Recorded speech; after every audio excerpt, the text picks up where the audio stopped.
چاہوں گی مولانا طارق جمیل صاحب کو۔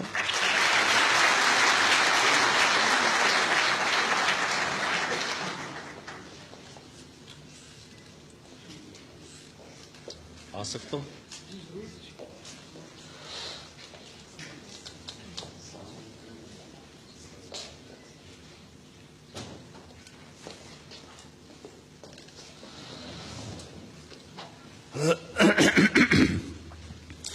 السلام علیکم ورحمۃ اللہ وبرکاتہ۔ الحمد للہ الذی رفع السماء بقدرته ودحى الأرض بمشيته وخلق الخلائق بإرادته واستوى على العرش كما يليق بجلاله وأشهد أن لا إله إلا الله وحده لا شريك له وأشهد أن سيدنا ومولانا محمدا عبده ورسوله أما بعد۔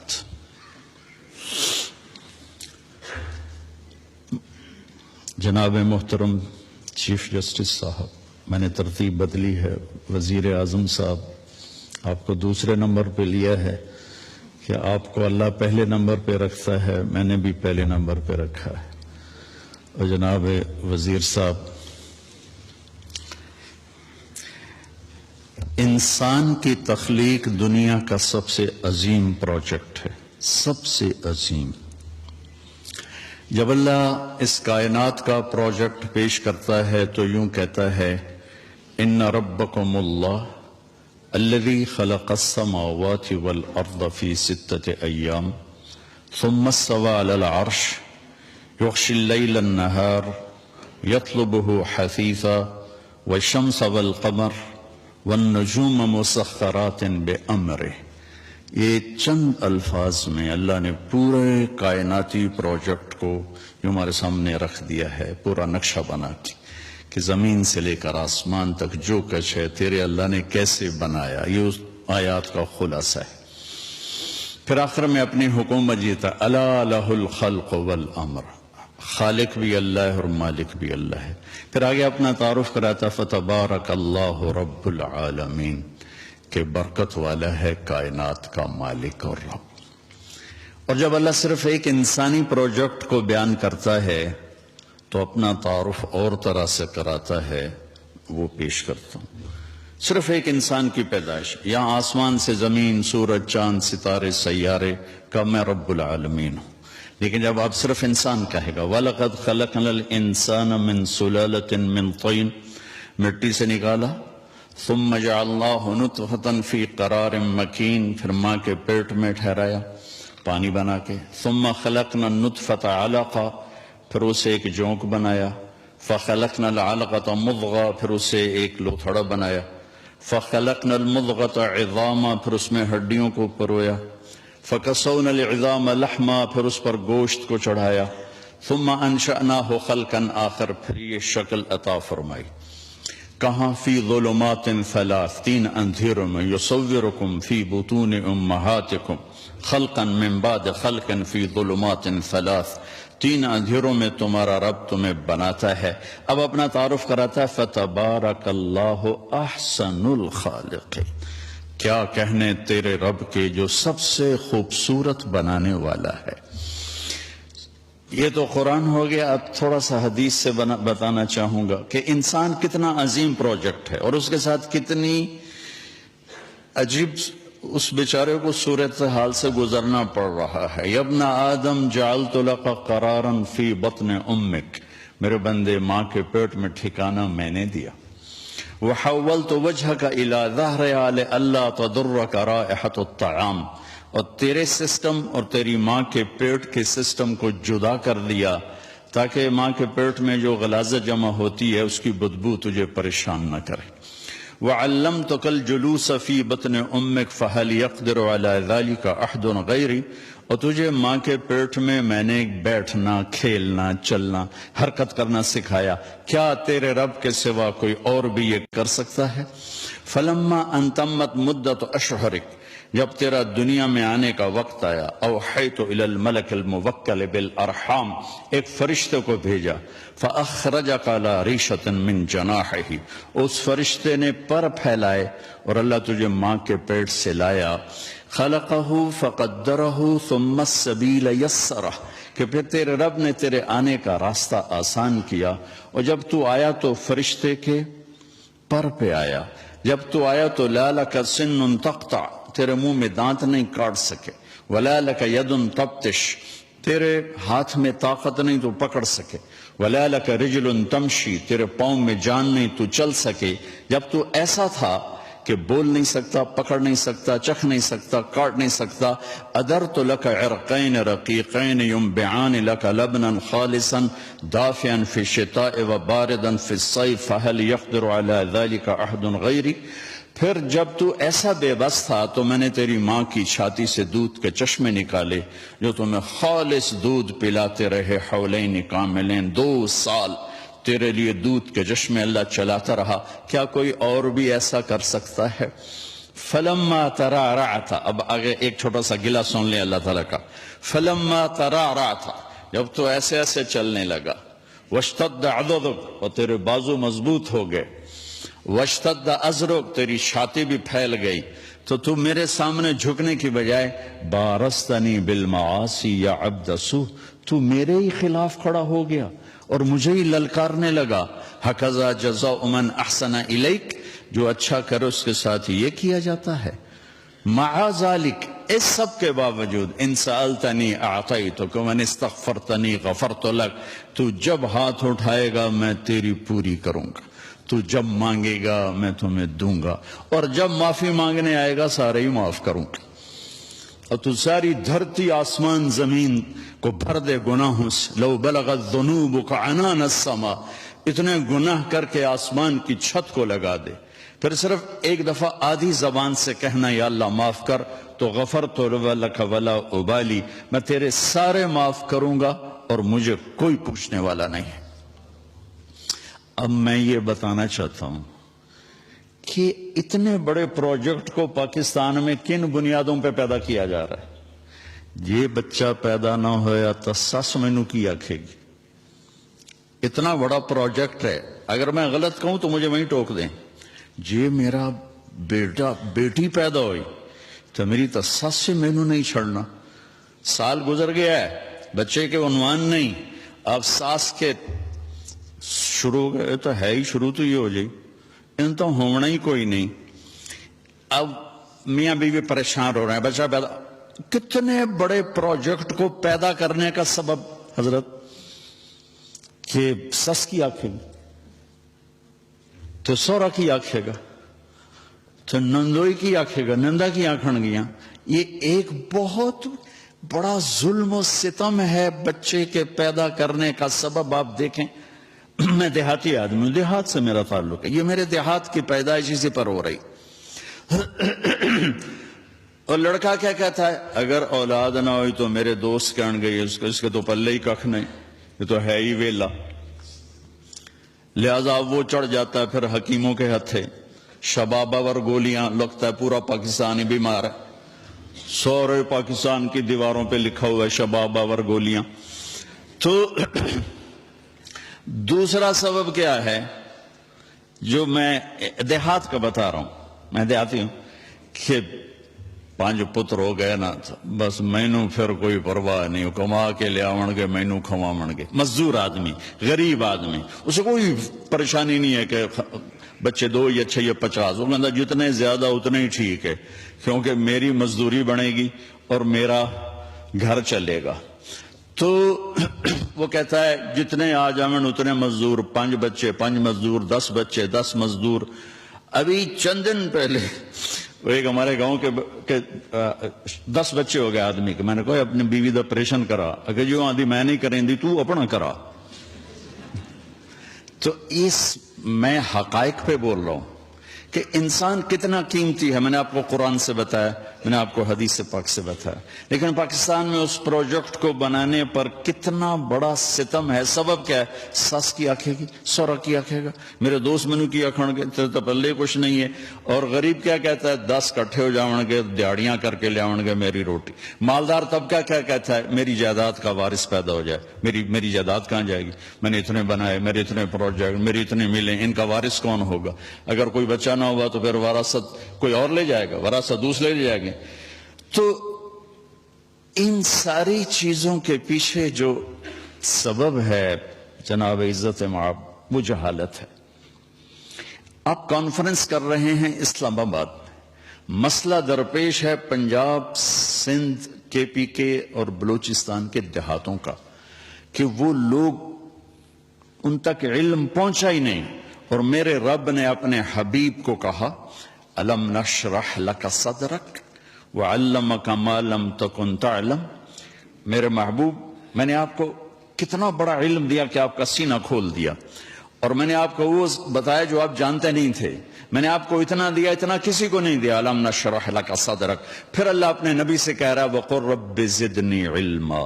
میرے محبوب آپ مانگیے میں آپ کو علم دوں، زیادہ علم دوں، فوج دوں، لشکر دوں، یہ نہیں کہا کہ مجھ سے مانگیے میں آپ کو زیادہ علم دوں.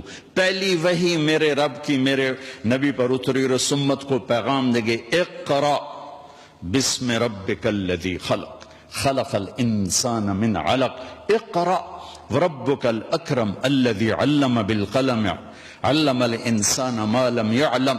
اور اس سے پیچھے حدیث کو کٹیں تو 5 دفعہ اقرا آیا ہے. اقرا جبریل ایسے شیٹ لے کر پڑھیے یا رسول اللہ اقرا ما انا بقارن، مجھے پڑھنا نہیں آتا. فضمنی حتی بلغ من الجہد، کہ مجھے زور سے دبایا اتنا کہ میری پسلیاں درد کرنے لگی. اقرا 2 دفعہ. ما انا بقارن، مجھے آتا نہیں. فضمنی حتی بلغ من الجہد، پھر زور سے بھینچا یہاں تک کہ مجھے پسلیاں درد کرنے لگی. یا رسول اللہ اقرا. پہلی دفعہ بھی ہو سکتا تھا. 3 دفعہ اقرا جبریل کی زبان سے، 2 دفعہ اقرا میرے رب کی زبان سے. میرے دیس کا مسئلہ پلاننگ سے پہلے علم ہے، علم ہے، علم ہے، علم ہے.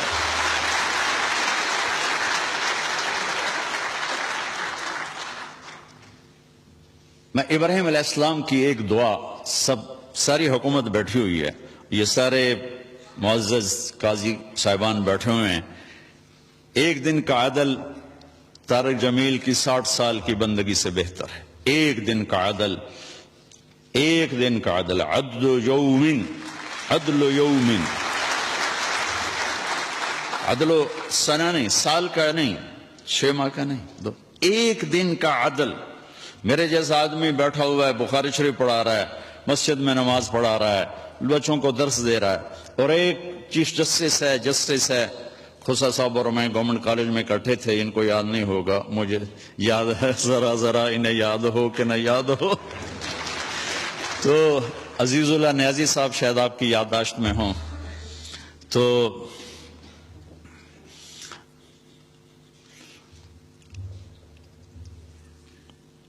ابراہیم علیہ السلام کی ایک دعا بتانا اجازت چاہوں گا.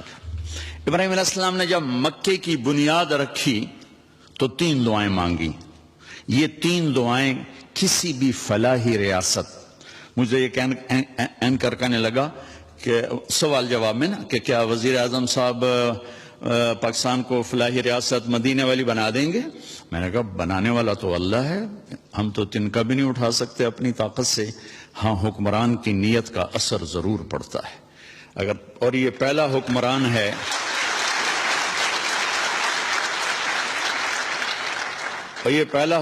ہے جس نے مدینے کی فلاحی ریاست کا تصور پیش کیا، تو میں ان کو سلام پیش کرتا ہوں.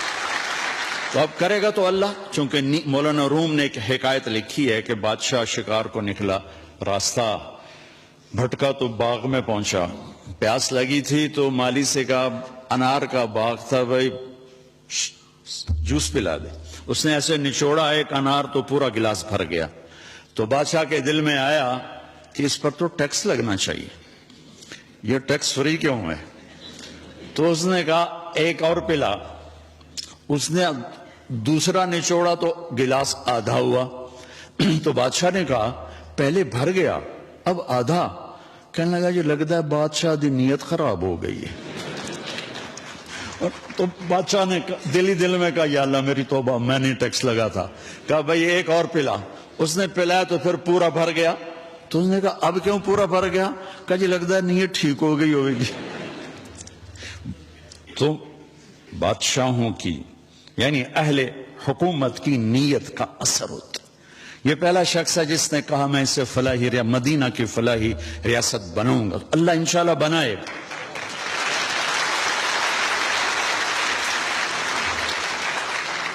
ہم یہ کیوں کہیں کہ نہیں ہو سکتا؟ کیوں نہیں ہو سکتا؟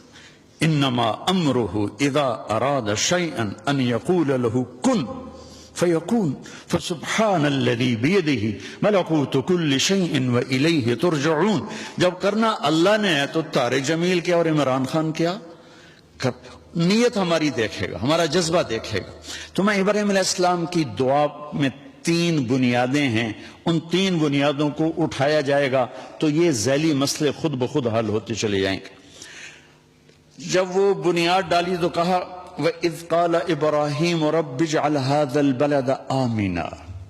یا اللہ اس شہر کو امن والا بنا دے. فلاحی ریاست کا پہلا تصور جو ابراہیم علیہ السلام نے پیش کیا کہ یا اللہ اس ریاست کو امن والا بنا دے. اور امن والی ریاست اس وقت بنتی ہے جب نظام عدل مضبوط ہو اور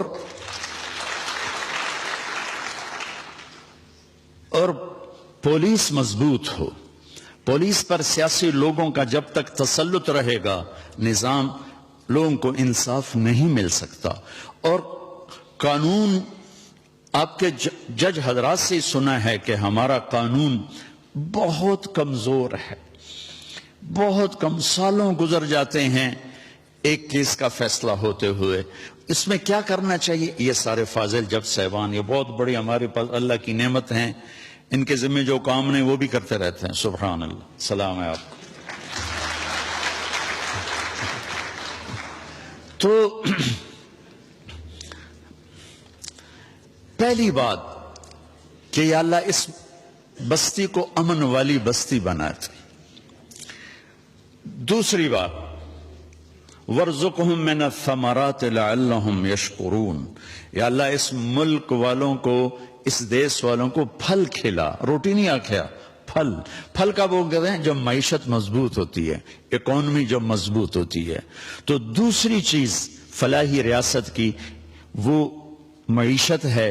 اور معیشت اس وقت مضبوط ہوتی ہے جب انفرادی سطح پر تاجر سچ بولے، جھوٹ نہ بولے، سٹا نہ کھیلے، جوا نہ کھیلے، ذخیرہ اندوزی نہ کرے، دو نمبری نہ کرے، وعدہ خلافی نہ کرے. ایک نبی کی حدیث سنا دیتا ہوں اس کے ساتھ. میرے نبی نے فرمایا 4 باتیں مجھ سے لے لو اور آنکھیں بند کر کے سو جاؤ. صرف 4 کہ 4 باتیں مجھ سے لے لو، دنیا بھی تمہاری ہے، آخرت بھی تمہاری ہے. 4 اذا كانت فيك ما ضرك ما فاتك من الدنيا حفظ امانت، صدق حدیث، حسن خلیقت، عفت فی طعمت.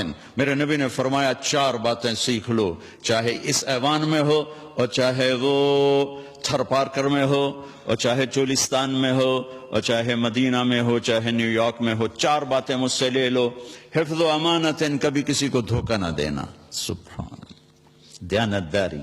صدق و حدیث، ہمیشہ سچ بولنا، جھوٹ نہ بولنا. حسن و خلیقت، اخلاق اچھے رکھنا، بد اخلاق نہ ہونا. عفت فی طعمت، رزق حلال کمانا، حرام نہ کمانا. تو معیشت مضبوط ہوتی ہے انفرادی سطح پر تاجر سچ بولے، صحیح تولے، ملاوٹ نہ کرے، کھوٹ نہ ہو، ذخیرہ اندوزی نہ ہو. اور حکومتی سطح پر ہے کہ سود کو نکالا جائے اور ہر وہ شق جس سے مال چند ہاتھوں میں آ جاتا ہے اس کی حوصلہ شکنی کی جائے تو معیشت مضبوط ہوتی. تیسری فرمائی ربنا وابعث فیہم رسولا منہم یتلو علیہم آیاتک ویعلمہم الکتاب والحکمت ویزکیہم انکا انت العزیز الحکیم. اللہ ان میں کوئی بھیج ایسا اپنا بندہ جو انہیں علم سے آشنا کرے، جو انہیں علم سے آشنا کرے. جو انہیں علم سے آشنا کرے، جو ان کا تزکیہ کرے، جو انہیں علم سکھائے، انہیں کتاب کا علم دے، انہیں حکمت کا کائناتی علم بھی دے، دنیاوی علم بھی دے، دینی علم بھی دے، اخلاقی علم بھی دے، اور ان کے اخلاق کو خوبصورت بنائے۔ تو یہ 3 بنیادیں ہیں جناب چیف جسٹس، کہ امن ہو، معیشت مضبوط ہو، اور علم ہو، اور ان دونوں کی ماں علم ہے۔ علم ان سب پہ سر فہرست ہے، کہ علم انفرادی سطح پر چور کو چوری سے روکے گا۔ وہ یہ کہے گا اللہ دیکھ رہے۔ حضرت عمر رضی اللہ عنہ کا دور ہے، اور ایک اب رات کو گشت کر رہے ہیں، تو ایک ماں بچی سے کہہ رہی دودھ میں پانی ملا دے، تو وہ کہتی ہے امیر المومنین عمر نے روکا ہے۔ وہ کہتی ہے عمر کون سا دیکھ رہا ہے؟ کہ وہ تو نہیں دیکھ رہا، عمر کا رب تو دیکھ رہا ہے۔